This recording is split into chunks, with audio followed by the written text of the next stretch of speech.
Interim order आया है उसको लेकर, तो उस पर आपकी प्रतिक्रिया चाहिए। देखिए, जैसे आपको पता है सरकार ने हमें जो गारंटी दी थी कि एफआईआर सारे जितने फाइल हुए हैं अभी तक छात्रों के खिलाफ, प्रोटेस्टर्स के खिलाफ, वो सारे वापस लिए जाएंगे और फ्यूचर में भी कोई भी एक्शन नहीं होगा किसी भी प्रोटेस्टर के खिलाफ। सिर्फ दिल्ली में नहीं, कोई भी भाजपा रूल्ड स्टेट या जो एनडीए गवर्नमेंट के स्टेट्स है, वहां पे ये गारंटी हमें दिया गया था सैटरडे को पूरे देश भर के सामने। अब उसमें डेडलाइन था आज का, ट्यूसडे का, तो अभी भी थोड़ा कुछ घंटे बचे हैं ये डेडलाइन का एक्सपायरी तक का। अभी तक हमें वो आश्वासन पूरी तरीके से सरकार से रिटर्न में नहीं मिला है। बहुत सारे स्टेट्स, कुछ स्टेट्स है जैसे कि बिहार और असम, जहाँ पे एक नोटिफिकेशन निकला है इसी गारंटी का, एंड उसके बाद आज के दिन में कोई भी स्टेट्स में या यूनियन गवर्नमेंट के तरफ से ऐसा कोई रिटर्न गारंटी अभी तक हमें नहीं मिला है। आज शाम को सरकार के जो रिप्रेजेंटेटिव्स हैं उनसे मैं मिलने भी गया था, उनका इनविटेशन आया था। उसमें उन्होंने मुझे सुप्रीम कोर्ट का एक ऑर्डर दिखाया जिसमें जो डायरेक्शन नंबर 4 है उसमें लिखा हुआ है कि जो एफआईआर एग्जिस्टिंग है उसमें इन्वेस्टिगेशन फर्दर चल सकता है। अब मुझे ये नहीं पता कि मतलब कि अब सरकार ने बोला कि क्योंकि ये है रिटन ऑर्डर सुप्रीम कोर्ट का, इसके वजह से मैटर सब जुडिस हो गया है। मैंने बोला आप लोग गारंटी देंगे रिटन में या नहीं देंगे? अभी तक उनके तरफ से कोई जवाब नहीं आया है। तो मैं यही बताना चाह रहा हूं सरकार को कि आप बहुत बड़ा विश्वासघात करने जा रहे हो देश के युवाओं से। हम लोगों ने डिक्लेयर किया है कि हमें ऐसा कोई भी ऑर्डर जिसमें जो हमें एक गारंटी दिया है सरकार ने उसका उल्लंघन हो, वैसे कोई भी ऑर्डर या कोई भी डिसीजन स्वीकार नहीं है। छात्रों को जो आपने वादा किया था वो वादा आप रखिए, एंड हम चाहते हैं कि आगे भी चल के अगर कोई भी डिसीजंस होते हैं छात्रों के हित में, अगर आप लेते हो और अगर आपने उसको प्रॉमिस किया है तो वो आप रखिए।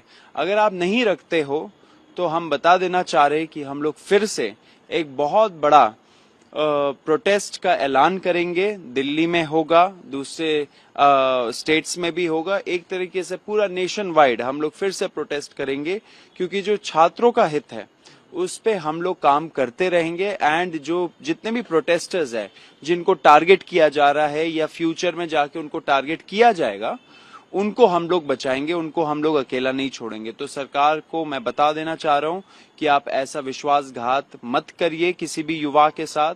आपने जो वादा किया है वो आप फुलफिल करिए।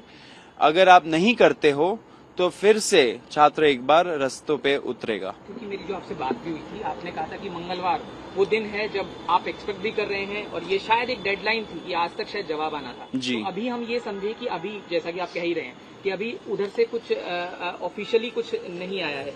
और एक सवाल अब क्योंकि मेरे मन में अब जहन में है, ये सभी पूछेंगे कि आपने कहा कि दोबारा प्रोटेस्ट की तरफ जाएंगे, तो क्या उसकी कोई रूपरेखा तैयार हो रही है? क्या उसको लेकर कुछ? देखिए, बिल्कुल होगी रूपरेखा तैयार, होगी या नहीं होगी वो सरकार के हाथों में है। अगर सरकार हमारी जो अश्योरेंसेज है वो फुलफिल नहीं करती तो हम लोग रूपरेखा भी बनाएंगे एंड रोड पे भी आएंगे।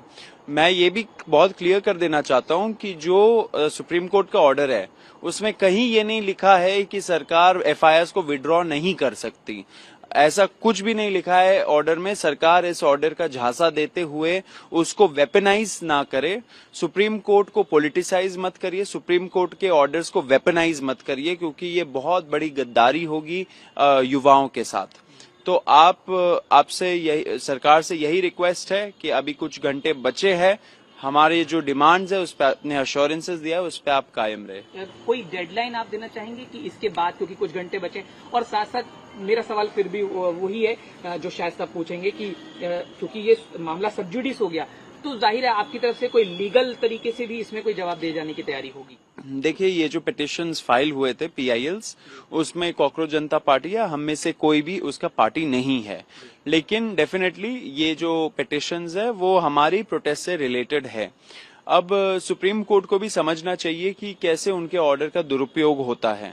दिल्ली हाई कोर्ट का आपने देखा ही था, जैसे सोनम वांगचुक जी को उठा के ले गए थे, उन्होंने कोई मेडिकल एडवाइस हम लोग को नहीं दिखाया, कोई लीगल प्रावधान नहीं दिखाया, बस ये बोल दिया कि दिल्ली हाई कोर्ट का ऑर्डर था, लेकिन ऐसा कोई ऑर्डर नहीं था। तो सरकार अक्सर कोर्ट का ऑर्डर का झांसा देते हुए उसको वेपनाइज करके, उसको पॉलिटिसाइज करके उसका इस्तेमाल करती है अपने स्वार्थी लाभ के लिए।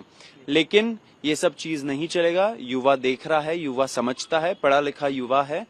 कोर्ट को भी ऐसे इस्तेमाल नहीं होने देना चाहिए खुद को। तो आपके माध्यम से यही बोलना चाहता हूं कि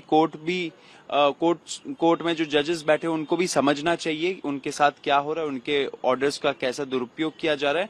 एंड सरकार से भी हम बोलना चाहते हैं कि अगर आप नहीं मानते हो, अगर आप अमल नहीं करते हो आपके गारंटीज पे, तो हम लोग फिर से रोड पे उतरेंगे। एंड इस बार जब उतरेंगे तो पूरा जवाबदेही लेके जाएंगे। आखिरी बस संक्षेप में कि चर्चा चल रही है उस बिल पर, एंटी पेपर लीक बिल पर संसद में, तो आप कैसे देखते हैं? बहुत अच्छी बात है, सब चीजों पे डिस्कशन होना चाहिए।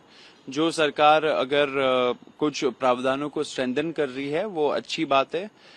मैं ये भी चाहता हूं कि जो पुलिस ब्रुटैलिटी हुआ 20 जुलाई को, उस पे भी चर्चा होनी चाहिए, उस पे भी जवाबदेही फिक्स होनी चाहिए। सब तरीके का चर्चा स्वागत है उसका। एंड हमारा जो संसद है वो चर्चा के लिए ही बना है। कि इतने टाइम से चर्चा नहीं होता था संसद में, वो बहुत दुर्भाग्यपूर्ण चीज है। अब हो रहा है, अच्छी बात है।